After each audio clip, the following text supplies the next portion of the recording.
everyone. My name is Kathleen Costello. I play principal clarinet with the Alabama Symphony Orchestra.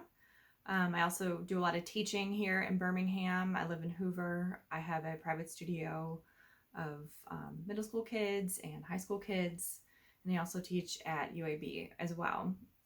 So I was asked to put together a short presentation on clarinet tone production and perhaps some ideas if you are needing to troubleshoot some issues with your tone, or perhaps you just want to develop your tone and keep working on that particular aspect of playing.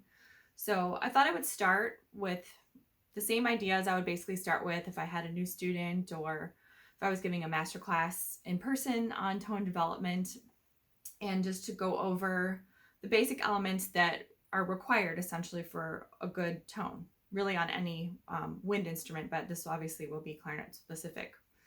So the first thing to think about is that the clarinet is considered a woodwind instrument. So the part here that really applies to what we're talking about is the wind part. So the wind is, of course, what we do with our air. So I would like to encourage you first to think about the type of breath that you're going to take in. So you want to take a full breath, and I like to teach my students to think of breathing from their shoulders all the way to their hip bones, which of course we all know your lungs don't expand that far. But what that will do is it'll help you relax your abdomen and get a fuller, more robust breath to begin with. So we want to think of this kind of like a car trip. Like if you're going to go on a long trip, obviously you would stop and fill up the tank of your car with gas before you would go. So this is the same idea. You don't want to start just with the air that's in your lungs normally, because that will not be a full breath of air. So that's the first thing. It's just the quality of the breath. Thinking about breathing lower into the abdomen is really helpful and important. A lot of times if you tell somebody to take a deep breath, they'll immediately reach their shoulders up to their ears and add a lot of tension into this area, or sometimes just breathe into the chest. And what that does is that will cause a lot of tightness, and again, it won't allow you to get the fullest breath that you can. So that's really the first thing, is to work on that initial breath and to remember that the wind in the air is really what powers your sound. So the second thing with that would be the speed and the strength of that air. The speed we're going to come back to in just a minute. But the strength, of course, will be engaging from what many people say, the diaphragm. I find that it's difficult for me to understand what my diaphragm feels like. So I actually think about engaging my upper abdomen muscles when I exhale to sort of create that power of the breath. Okay, so the next important thing about tone production is the embouchure. So if you don't know what that word means, it's just a fancy French word for the way that the mouth comes around the mouthpiece. So I like to think of the embouchure as basically like the gateway. So the air is what's going to power your sound, and then the embouchure is going to be the gateway from your air as it leaves your body and goes through the instrument. So number one thing to think about, and I notice this is often something that's off with a lot of young players and maybe gets overlooked a little bit, and that is the amount of mouthpiece that you take into your mouth. Now there's a little trick that you can use to find maybe the perfect spot for you, and that is if you hold the mouthpiece and the reed up to the light. You won't be able to see it on mine, but if you take your mouthpiece and reed right now and look at this, you'll be able to see what I'm talking about. You'll see that there's a point where the reed breaks away from the mouthpiece, meaning that the mouthpiece starts to go in this direction here, and the reed stays ideally vertical. So that point where it breaks away is just about where you want to focus that pressure of your bottom lip. So if you have less than that in your mouth, what you're doing is you're starting to close off the amount of space between the reed and the mouthpiece towards the top, and you're starting to dampen the vibrations, which is going to make your sound smaller and tighter, and obviously it's not going to be vibrating as much. So often once we get this little part of the embouchure correct, there can often be a big change in the sound. Likewise, you can experiment with this right now, even if you like, and try putting too little mouthpiece in your mouth and see what that sounds like, and then try putting too much in your mouth. That also gets kind of wonky and you start to sort of lose control. So it's really important to find that perfect spot. We can call it a fulcrum spot maybe for the bottom teeth. Okay, I'm assuming that you all know that the bottom lip goes over the bottom teeth and the top teeth will be touching the top of the mouthpiece and the lips will then wrap around. So what we're looking for is essentially equalized pressure around this mouthpiece. So we all know that our jaw muscle is quite strong, right? We all have more than enough strength in our jaw that we would ever need to play the clarinet.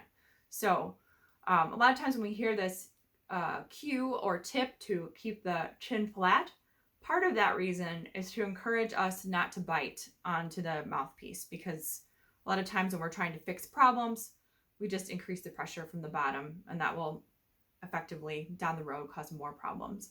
So the flat chin, number one, helps us keep that bottom jaw away, and number two, it helps keep too much of our lip from being present on the reed, which again can start to cause a dampening of the vibrations and cause you to have less life in your sound. Okay, so we covered embouchure. Oh, so the top lip is often where we need to build a lot of our strength in our embouchure. This is not as developed naturally as this bottom jaw motion. So what we end up doing when we're working on our tone production, playing for longer and longer periods of time, trying to really concentrate on that top lip wrapping around, and we often will hear corners in, and I almost like to think of it like a hug, like your top lip is hugging the top part of the embouchure to create that nice even pressure all the way around the mouthpiece. Okay, the third thing that will affect your tone is what we call the position of the tongue in the mouth. So often with an instrument like clarinet or any instrument where you articulate with the tongue, we can fall into the trap of only thinking of the tongue as a thing or an organ or a part of playing that requires us to articulate, and that's its only function. So I think it's really helpful to actually think of the tongue in 3 parts, or maybe for our purposes in the beginning in 2 parts. So there's the front of the tongue or the tip of the tongue, which we will use to articulate, probably about here somewhere. And then we want to think of the back of the tongue as having a different function.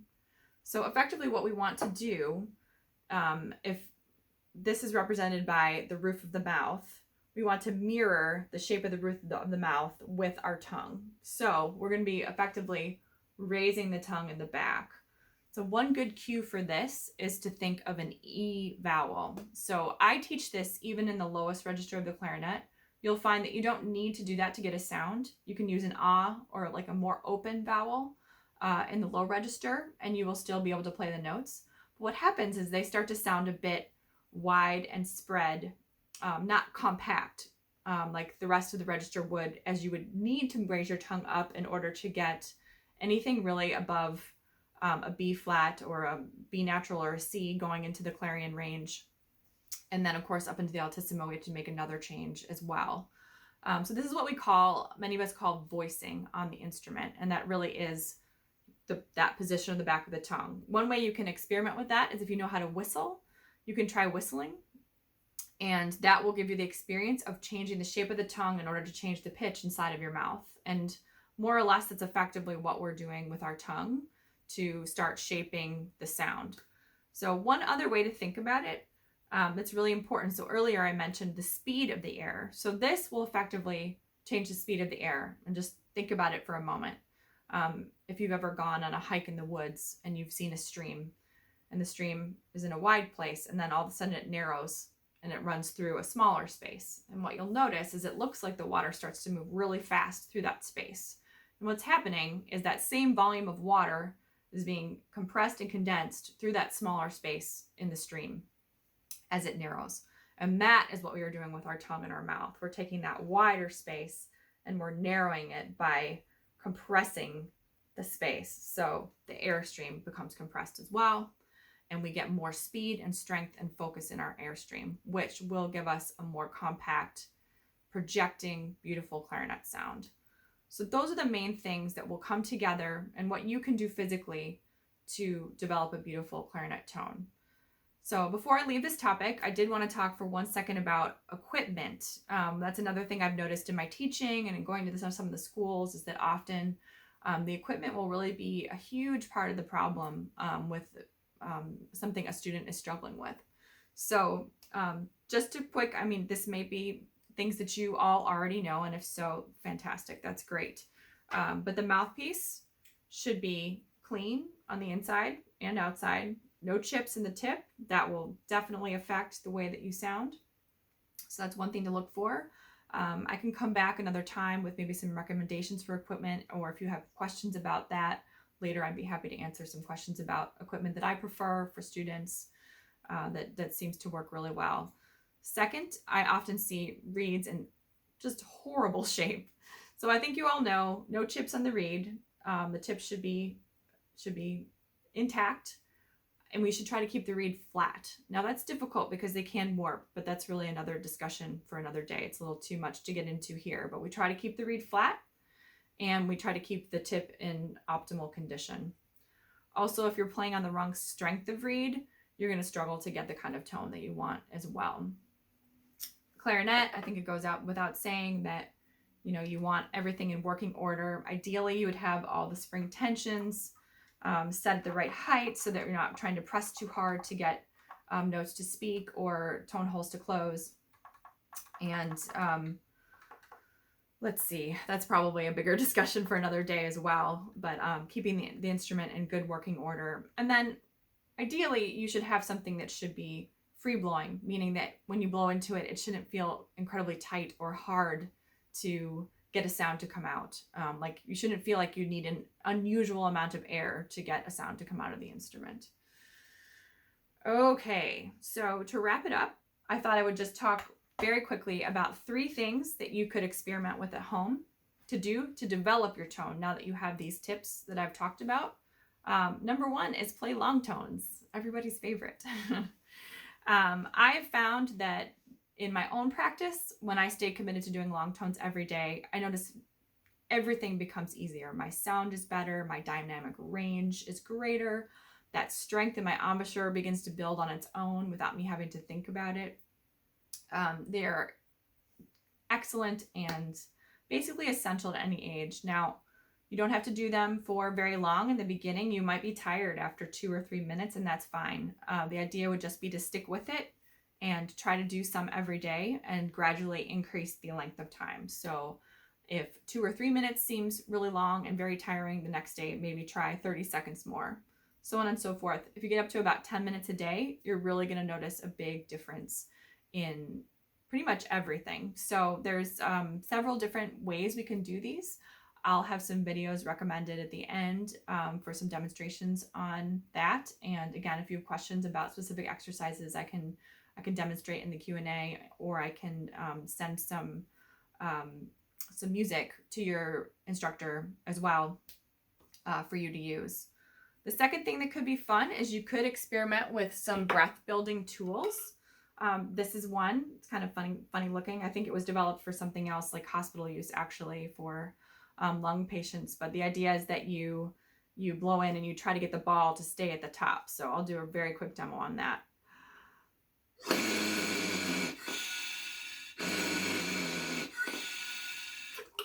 And you would keep doing that and try to keep the ball at the top. It makes that funny sound as the air goes in and out. But basically, what you find is that you have to breathe back in very quickly, and you have to be really strong and fast with that air. So it really does help you build some strength, and it helps getting you to understand and know what it feels like to really get that air moving. If you don't want to invest in something like that, it's not expensive. I think they're about $20 a piece. You can even just try blowing up a balloon and feeling where that support comes from low. That'll help give you just an idea of what kind of support you need to really create the kind of sound that you want to on the clarinet. And the third thing would be to do some listening. So find some good clarinetists that you love their tone and put on their playing for a few minutes a day, or maybe 3 times a week, or experiment. Go on, try a different player and see if you like a jazz player, a jazz sound, which doesn't necessarily work for all classical needs, but it can be really fun to sort of see what's out there and experiment, finding the players that you like, the way that they sound. And what that will do is it'll give you more of an oral picture, a mental picture of what you want to sound like. And that starts to drive the way that you practice and the way that you hear the clarinet. So that can be a really fun and just easy way to start building your tone. So I think that's it for now. Thanks so much for watching, and I look forward to hopefully meeting you on Zoom and getting to answer some more of your questions.